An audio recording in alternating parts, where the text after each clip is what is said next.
Turning to the program, I have the pleasure of introducing Press Club President Marilyn Lazarski. Marianne, come on up. Marianne is an award-winning broadcast journalist. She's an editor-producer of the Milwaukee PBS, along with being executive producer of the 1036, the station's monthly news magazine show. Marianne also produces documentaries, including the national award-winning production Kids in Crisis, You're Not Alone on Youth Mental Health, Marianne's award-winning documentary on local war, photojournalist Dickie Chappelle, Behind the Pearl Earrings, earned a spot in the Milwaukee Film Festival in 2016. Marianne has earned several regional Emmy Awards for her work in addition to many state and national awards. She's a member of the Silver Circle of National Academy of Television and Arts, recognized for her outstanding contributions to the television industry in her 25-year career. Last November, Marianne spoke to our club, highlighting her documentary that she helped co-create, America's Dairyland. Today, she's going to introduce our media panelists and open our program. Welcome, Marianne. It's great to have somebody here grace our stage with so much credentials.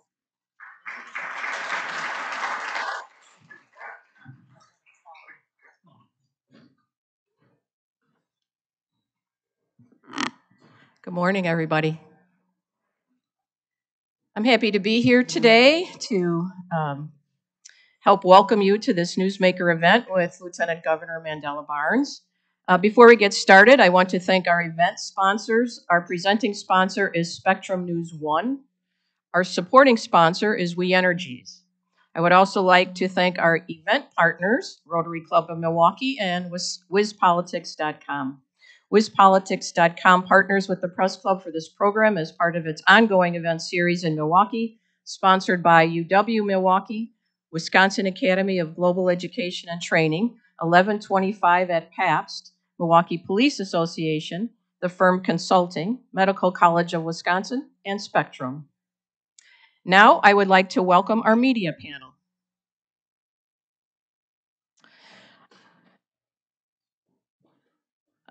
This is Victor Jacobo from CBS 58 and Telemundo, Wisconsin. Next to him is Bill Glauber from the Milwaukee Journal-Sentinel. And on the end is Charles Benson from TMJ4 News. Once again, our guest today is Lieutenant Governor Mandela Barnes, who is seeking the U.S. Senate seat held by incumbent Senator Ron Johnson. Barnes is a Democrat who was elected Lieutenant Governor in 2018, along with Governor Tony Evers, and is challenging Senator Johnson, a Republican seeking a third term. Please welcome Lieutenant Governor Mandela Barnes.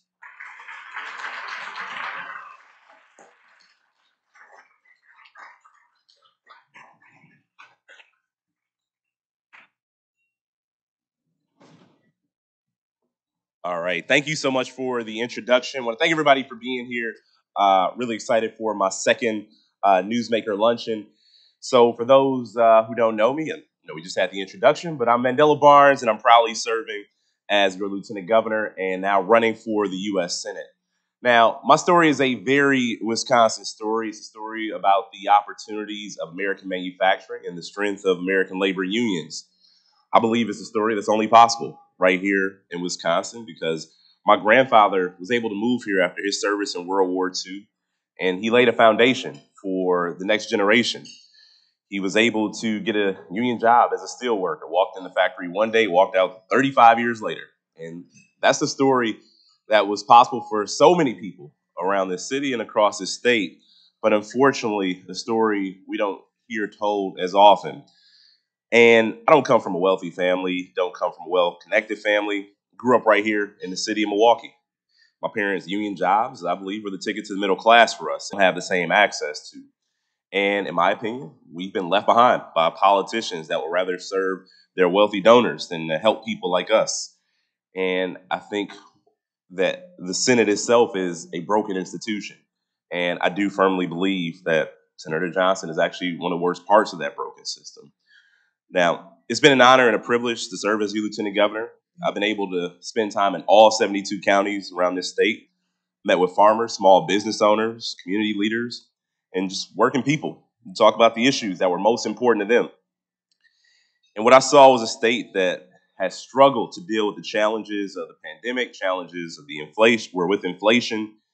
And while one of our senators has turned his back on us, I decided to run for the U.S. Senate so working people here in this state, like my family, and all those that I've come across in my journeys, can have two senators who look out for them instead of one that's doing double duty. Now, we're talking about a senator who's had 12 years to work for working people, but has turned his back every single time, but has yet to turn his back on his campaign donors. He's never turned his back on delivering perks and benefits for even his own family members. Just last week, we learned that his family's trust and his former business haven't paid state income taxes for years. Ron Johnson wants these loopholes for the wealthy individuals in the state while working people continue to struggle. That's something that needs to change. We're talking about a person who's getting out of his fair share, out of paying his fair share. Meanwhile, he's been hell-bent on making life harder, more expensive for everybody else. We deserve more than folks who give us proof that they'll only deliver for themselves or their wealthy donors while leaving the rest of the state out to dry. I got to tell you, it's not exactly surprising because we've seen this time and time again over the last 12 years. And now, while we might laugh or cringe, depending on your perspective, at a lot of things we've heard over the last 12 years from the senator, what we know is that the reality is what he's doing is no joke. We're talking about a person who secured more than $200 million in tax deductions for two of his biggest donors in a single year, but once put the Social Security and Medicare benefits people have worked their entire lives for on the chopping block. Somebody who voted to raise the retirement age, but won't vote to raise the minimum wage, and is also in favor of sending seniors back to work.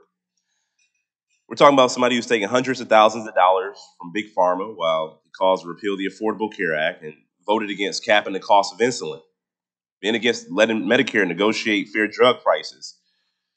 It's unfortunate when working people get left behind and the only person who seems to be considered and the only people who seem to be considered are the most wealthy or the most powerful among us. Now, we deserve better. We deserve to move this state forward. And that's what I intend to do. It's the work that I've done as a member of the state legislature. It's the work that I've done as lieutenant governor. And I know I ran off a laundry list of things, but I can assure you that this campaign isn't just about the bad things, the failures of the last 12 years. It's about bringing our state boldly into the future. It's about bringing us together. It's about lowering those barriers that have kept us separate. It's about building bridges across the entire state so we can be in prime position to lead this nation. And that means rebuilding the middle class by investing in good schools and opportunity. It means addressing climate change and creating the manufacturing economy of the future. We can do it at the same exact time.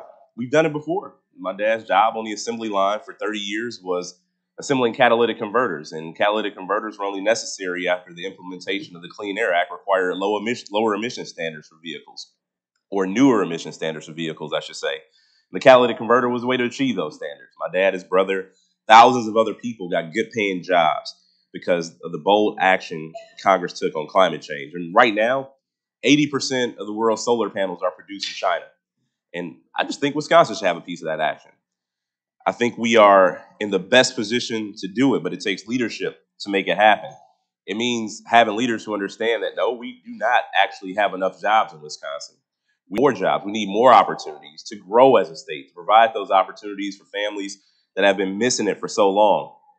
And it also means protecting our hard-won rights and freedoms by bringing back Roe versus Wade to make sure that young women in this country don't grow up with fewer rights than their mothers and their grandmothers. As a millennial, it feels like people in my generation have fewer opportunities than my granddad did after he moved back from World War II.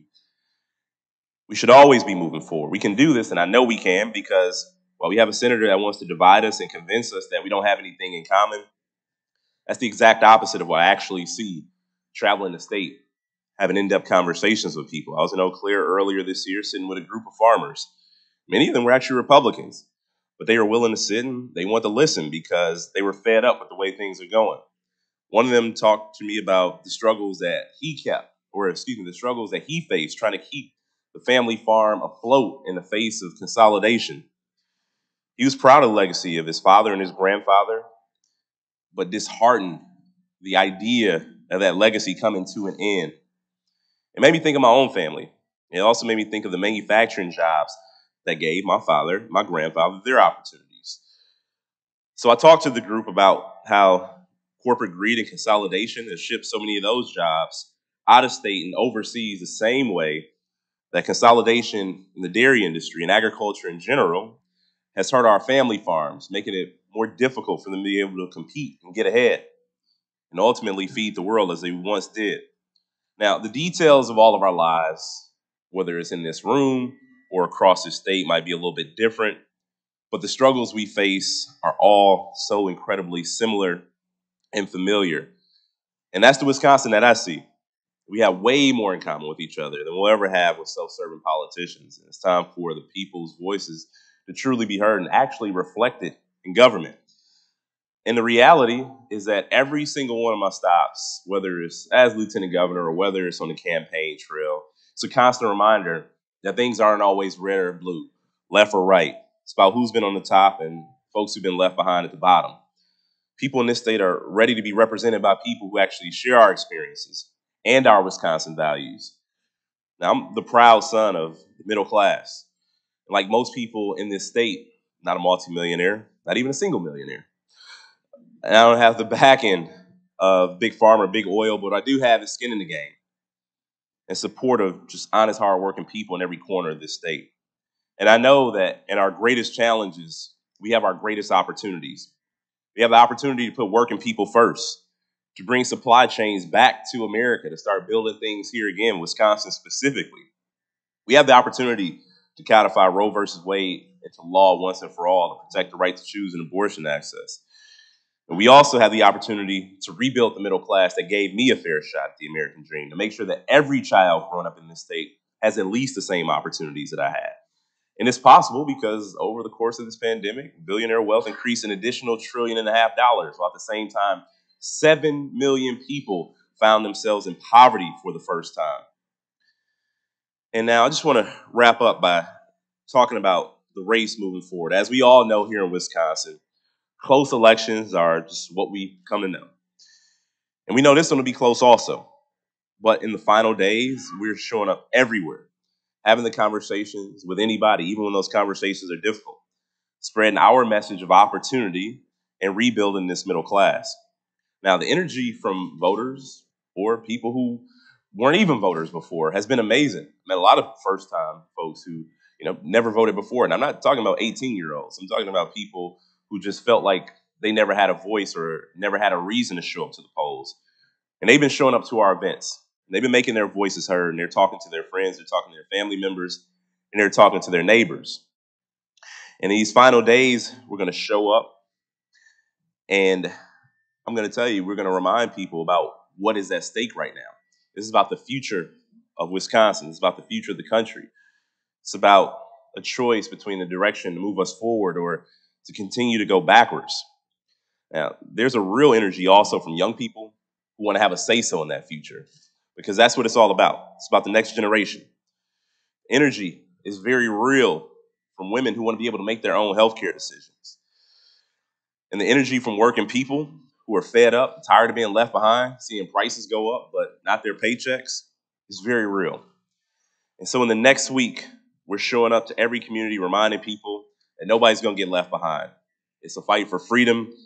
It's a fight for fairness. And for so many people, it's a fight for our future. And this is a fight that we are going to win.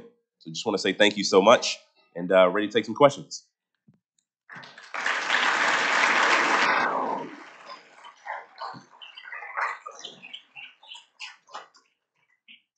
Lieutenant Governor, thank you again for taking the time to take some of these questions. As we're gathered here right now, House Speaker Nancy Pelosi's husband, Paul Pelosi, is recovering from an attack in Arizona. There have been reports of people with armed weapons outside of polling places here in Wisconsin. There are poll workers who are receiving Stop the Bleed training, training for active shooters here in Milwaukee. They are increasing security measures ahead of the midterm elections next week. What are your thoughts about where we are in this country with political violence and aggression, and how will you use your office to lower the temperature of this divisiveness that we have? Yeah. Unfortunately, we saw a lot of the green light for divisiveness happen about 6 years ago.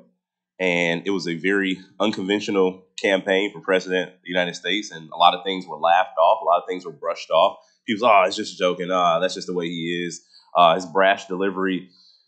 But we saw a rise in political violence as a result of it because people felt that it was okay. People felt that it was acceptable. A person running for the highest office in the land that built an entire campaign off of diminishing and demeaning entire communities of people, making people feel as if they were the actual enemy, not just political differences, but saying things as if people should see harm because they had a political difference. And it's up to everybody to call out the dangerous and violent rhetoric as it arises. I condemn political violence every step of the way. I mean, we get a lot of ridiculous stuff that comes our way, and so many other people do. And so we all, especially, I think there's also a real important role for media to play as well. I think you all are, because you are often subject to threats as well. But if we're not going about this in the most serious way, where people don't feel comfortable making these threats or participating in political violence, it's going to continue. I mean, January 6th was a real thing that most people thought they would never see happen. But folks actually tried to storm they tried to storm the Capitol. They tried to hang the vice president. Like, this is ridiculous. We got to a point then, and we didn't see enough condemnation of that act from people who should have condemned it. And Senator Johnson is a person who said that this didn't feel like a violent insurrection to him. We all saw what we saw on television. We all saw this happen in real time. People, were threatened. 140 officers were injured. So there is responsibility for people who just have yet to say anything because it benefits their political cause. And that's where we are right now, because without the division, without that violent rhetoric, there wouldn't be, I guess they feel as if they wouldn't be successful, or they'd be deemed as weak if they dare to go against the former president or dare to call out this violence. And if we're going to have leaders in office who are afraid to call it out, afraid to bring it to an end, then they don't deserve their seat in office. And that's one of the major reasons why I'm running. We got to bring back decency to this state and to this country.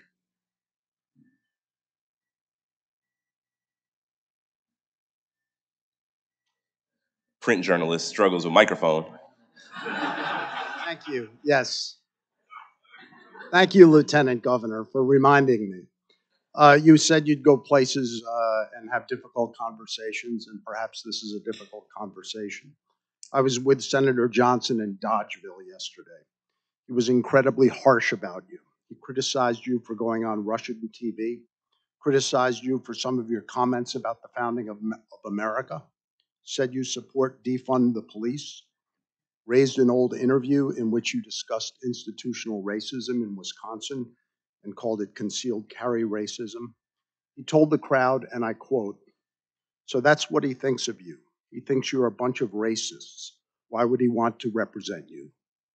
And he concluded with a quote, "Why would some of our fellow citizens elect somebody who does not like this country, doesn't like Wisconsinites, and surely doesn't like law enforcement?" What do you tell voters who hear this? And do you have any further reflections on Senator Johnson?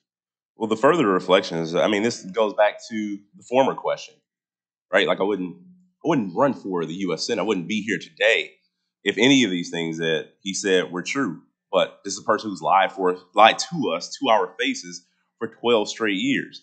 A person who, again, looked us in the eye and said that this is not an insurrection. These are tourists. These are patriots. He called those folks patriots. Let's look at what he said about me and who he actually called patriots. That's the reality here. The people who stormed the Capitol is who he thinks are patriots. Yet he'll use every single word to try to vilify me, to try to cause, unnecessary harm, or to try to, rile up people in the most ridiculous ways. And he can talk about whatever interview. Like, this is a person that had to be sat down by the FBI and warned that he could be a Russian asset, could be used as a Russian asset. We brought this up during the second debate, and his response was, "Oh, the FBI tried to set him up." It's always everybody else's fault and not his. This is a person who will say whatever it takes, regardless of how ridiculous, how dangerous, but we know that. somebody who tried to overturn an election, a free and fair election, because he didn't like the result. Now imagine if the vice president's office actually took those fraudulent electors. We'd be in a much different place in this country right now. The political violence that we've already seen would have been nothing compared to what we would have experienced if our democracy were to have crumbled in front of our very eyes because of one of our U.S. senators trying to send fraudulent electors to the vice president. He's not just a danger to this state, he's a threat to the stability of this country. That's who he is. And a person who will stoop to disgusting lows just to win a seat, in political office. I mean, that is a very telling aspect of this person's character, and it's unfortunate that's the representation we've been getting.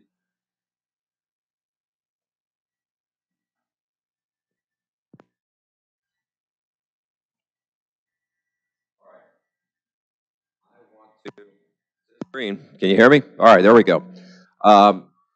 Everyone in this room has to deal with a budget and try to make ends meet. The nation's budget, not doing so well. Last month, we hit $31 trillion. The next senator is going to have to deal with this. And one of the ways to deal with it is to make budget cuts.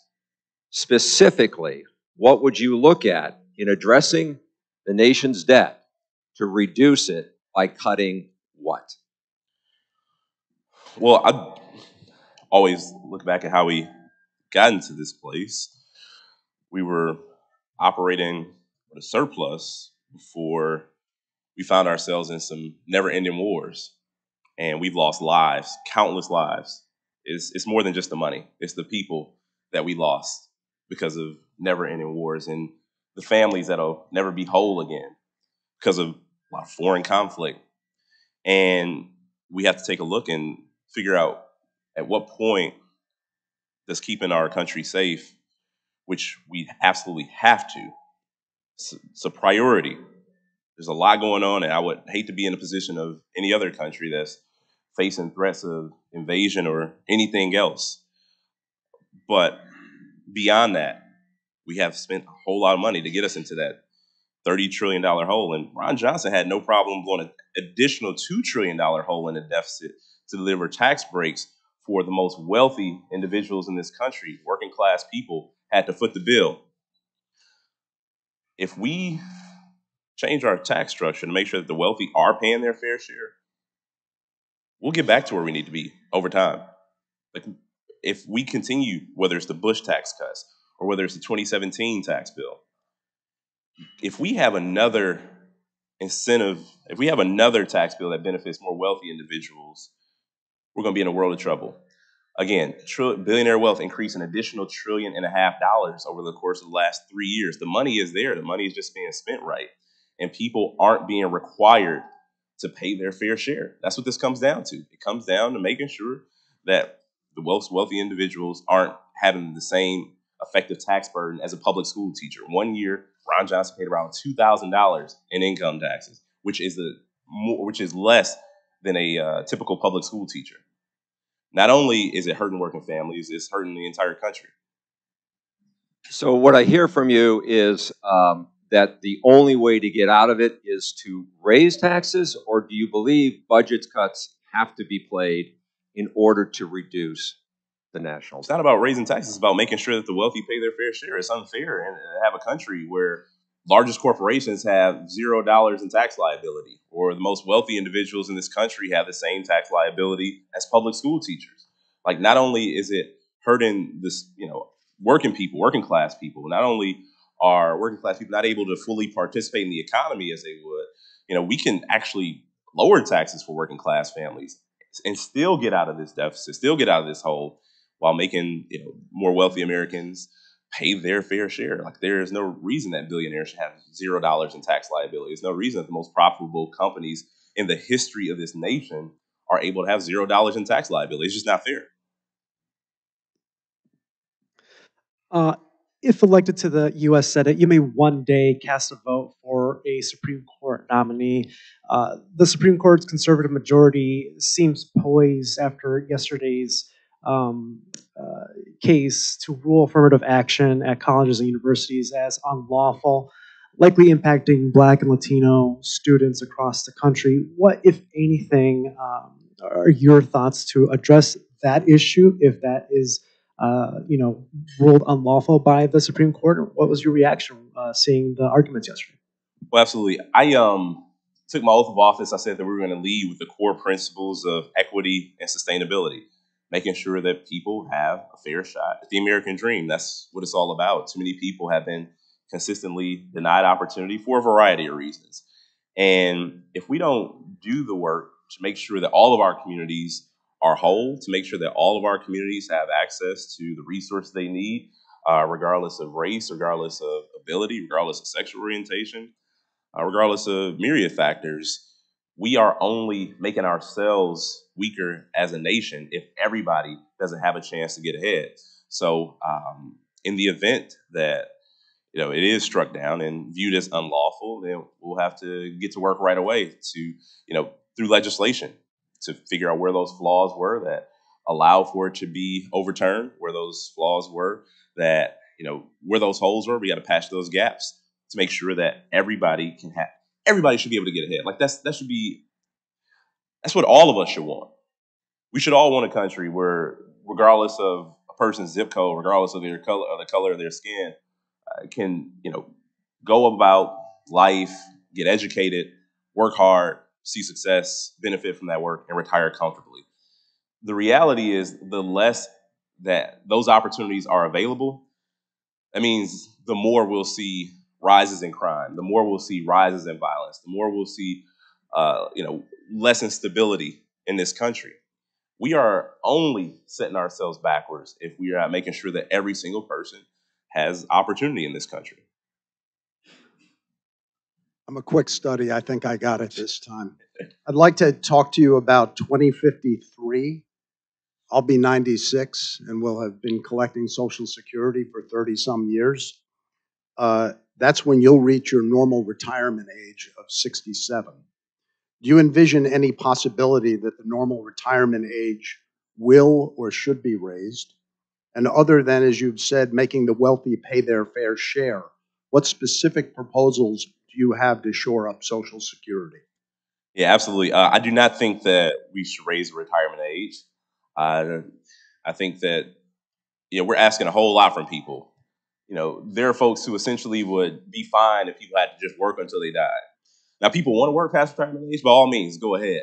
But I don't think it should be a requirement for people to work 40-something odd years, 45 years of their lives. It's ridiculous. People should be able to relax and enjoy life, especially when you've actually paid into a system.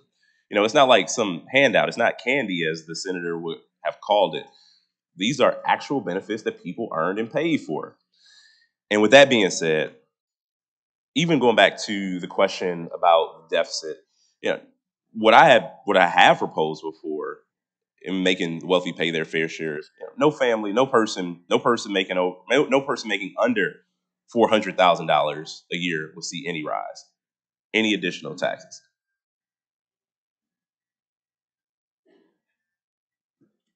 All right, let's talk about the environment. Clean energy is seen as the new frontier that can provide family-supporting jobs. What role will you play in the Senate, if elected, to help make Wisconsin a Midwest leader in reducing carbon emissions and increasing economic opportunity for entrepreneurs and manufacturers? I'll tell you, for the very first time in this state, we have a clean power plan that's going to get us to 100% renewable energy. And there have been some investments made at the federal level that can help us actually expedite those goals. We only have a certain amount of time to get this done, right? Like, if we don't solve climate change, then all the work, everything that we are doing, whether it's to create jobs, whether it's to fund our schools, like, none of it matters. None of it matters if we don't have a planet where people can live. And with our clean power plan, there's still additional support that we can use for transportation infrastructure, for incentivizing companies to be able to create those jobs here. In 2017, I want to say 2016, 2017, jobs in the renewable energy sector outpaced the rest of the economy. And as I mentioned before, catalytic converters is one of the best examples of job creation and opportunity here in Wisconsin. I mentioned the 80% of solar panels. There's no reason that we have to rely or should have to rely on other countries for our necessities. And another point of contrast, I'll say, Senator Johnson once said that why make things here in America if we can make them in China for dirt cheap? Now, not only is that causing supply chain issues, it is also limiting economic mobility for Wisconsin families. This is about believing in our workforce here in Wisconsin. Combating climate change is a job creator. Not addressing climate change is going to kill jobs in this country, whether it's tourism industry, whether it is, whatever the case is. We're talking about also industries that are going to be phased out as well. I was in Superior my first year as lieutenant governor, and they had to get they needed a backup generator. They tried to get in the capital budget, and they had to get a different backup generator because the current one operates on a very specific form of coal that comes from a very specific mine that was being shut down, leaving them in limbo. Now, when it comes to renewable energy, we have sun, we have wind, and we rely on other states to supply about 60% of our energy needs. Coal does not come from Wisconsin. Oil does not come from Wisconsin. Every single dollar, for the most part, too many of our dollars are being sent to other states to meet our energy needs. We could be spending that money right here, keeping jobs right here, creating new jobs right here. And it's incumbent upon the federal government to help support the efforts of states, like the efforts that are already underway here in Wisconsin. As the chair of our climate change task force, we brought together utility companies, we brought together labor unions, and our traditional climate activists to be a part of the discussion to make Wisconsin a leader in not only the fight against climate change, but the economic opportunity that comes as a result of it. So is there anything missing in the toolbox that you would want to add? And do you think it should be government driven or the marketplace should drive it? Marketplace is already driving it. And to be honest with you, utility companies here in the state had clean energy goals before the state did. So this is already happening. Lower costs. This transition is going to happen regardless, but we need to make sure that we're actually seeing the benefit, to make sure that jobs are actually being created right here in Wisconsin. That is a role that government does have to play, to make sure that we aren't just creating jobs in other states. And when it comes to renewable energy, the opportunities in California or Florida are going to be a little bit different than those here in Wisconsin. We recognize that. We don't have as much sun. We've had a couple great weekends recently, but the opportunities, we can't count on that to be the case forever. But the incentive structures that exist right now for oil companies, no longer, we shouldn't be subsidizing oil companies. We should be subsidizing renewable energy projects. I'll move from higher education to K through 12 education. Another nationwide issue we're feeling even in our home districts is a teacher shortage. Here in Wisconsin, they're having to see fewer applicants for jobs, pull teachers out of retirement to really put bandages on what's a larger issue. If elected to the U.S. Senate, how will you help improve the K-12 teacher pipeline to strengthen U.S. education and avoid, more catastrophic problems? Well, a lot of teachers are just simply burnt out. Like, I knew a handful of great teachers who just left the classroom. They simply couldn't do it anymore. The stress of the last few years made it too challenging of a job. Teachers are expected to do all sorts of things they weren't trained to do, all sorts of things they shouldn't have to be expected to do. And it's because so many of our schools have lost the necessary support and resources they need to create well-rounded education. So many of our schools don't have school nurses, school psychologists. Some of our teachers are playing supplemental parent. And it's not fair. They shouldn't be expected to do that. And that's why it comes back to making sure that working families have some opportunity.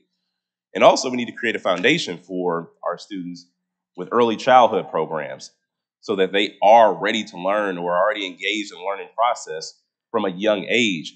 So we're creating learners early on, making sure that our students have the social skills and making sure that we address some of those challenges that sometimes go under the radar, whether it's mental health issues or even physical health issues. How many children don't have access to healthcare, right? How many children have working parents that unfortunately can't get them to a doctor, or have untreated, undiagnosed problems that make it more difficult for them to learn, which creates more challenges in the classroom. When we have communities that have good paying jobs, communities that have all the resources and necessary support, I mean, you see a very real difference. Like the dichotomy between our school districts in this state is embarrassing. And it's because some people, some communities have just simply been forgotten about. And unfortunately, we've tried everything. For our administration has tried everything we can to increase funding for our schools, especially the most impacted school districts, especially high poverty school districts that experience the most challenges. If we're leaving these students behind, if we do that for a next generation, you ain't seen nothing yet. You haven't seen anything. If you think it's difficult now, it's going to be absolutely worse if our young people don't have access to resources. So, of course, our teachers are the ones who are dealing with it. They're being forced to deal with things they shouldn't. And as a result, they're checking out. And one thing we have, one thing that would help, because it almost feels as if it's a profession that's not super attractive these days, because people see how teachers are being treated. We need to treat our teachers, our educators, with some respect. We need to value the profession. People say, oh, yeah, well, they're just teachers. They go into the profession, they want to take off during the summertime or this or that. They get demonized for every single thing. And it's just not fair for teachers. Okay.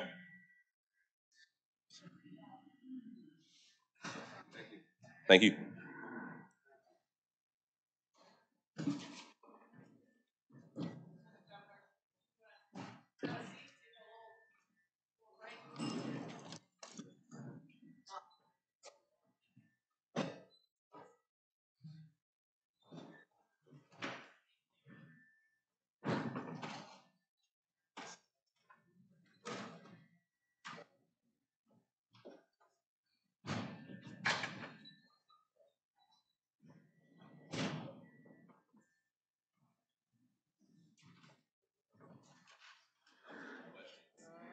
That's all right. Great to have you, Lieutenant Governor. Give me a second here to get settled down.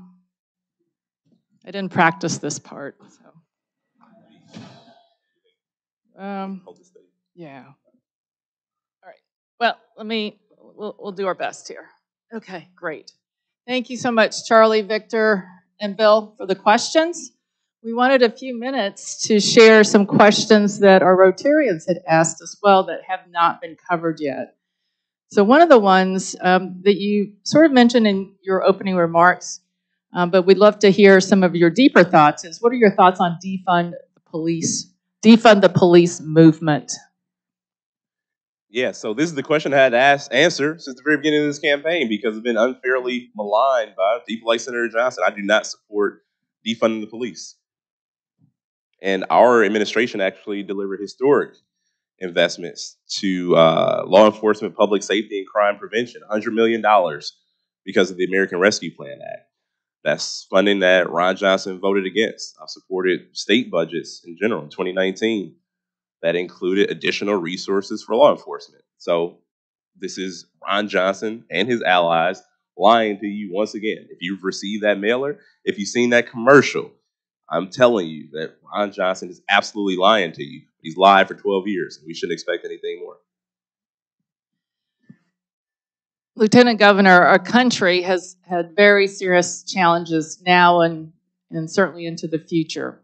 And over the last 30 years, the reality is neither Republicans or Democrats, even when they've had complete control, have been able to address or repair pressing problems. Things like problems like immigration, education, healthcare, infrastructure, climate change, budget deficits, or anything else. What do you think needs to be done and changed in order for the government to address these critical issues? Well, the big reason why it's taking so long to address these critical issues is because people rather play politics than to do the right thing. It is politically convenient to keep up the fight over immigration for far too many people. It is politically convenient to keep up fights like the right to choose and abortion access. And people are being harmed in the process. Like, too many people in Washington act as if actual lives are not on the line. That's what's happening, but people are playing politics. One thing too, I mean, that would solve all this stuff is getting big money out of politics. I mean, there's an insane amount of money that gets spent on these elections, and that money that's being spent is only driving wedges further into communities, keeping people separate. Like the whole urban-rural divide thing, I have long said that I don't even see it as factual. I think it's a political myth because people take advantage of it to gain political benefit. So we get big money out of politics. We end a lot of this polarization. We get rid of partisan gerrymandering. We end a lot of this polarization, and things could change. I think it's more structural than anything. Lieutenant Governor, please describe what you believe was your most significant accomplishment, one which you were individually and primarily responsible for delivering to the residents of Wisconsin while you served as Lieutenant Governor. The work we did on the climate change task force. I mean, we hadn't done significant work like that before, and it led to the creation of our Office of Environmental Justice, our Office of Sustainability and Clean Energy. It also ended up with us finally being on track to 100% renewable energy, and also led to the state having sustainability plans in all of our agencies. So it's about fundamentally changing the way we do things. First, from an inward perspective,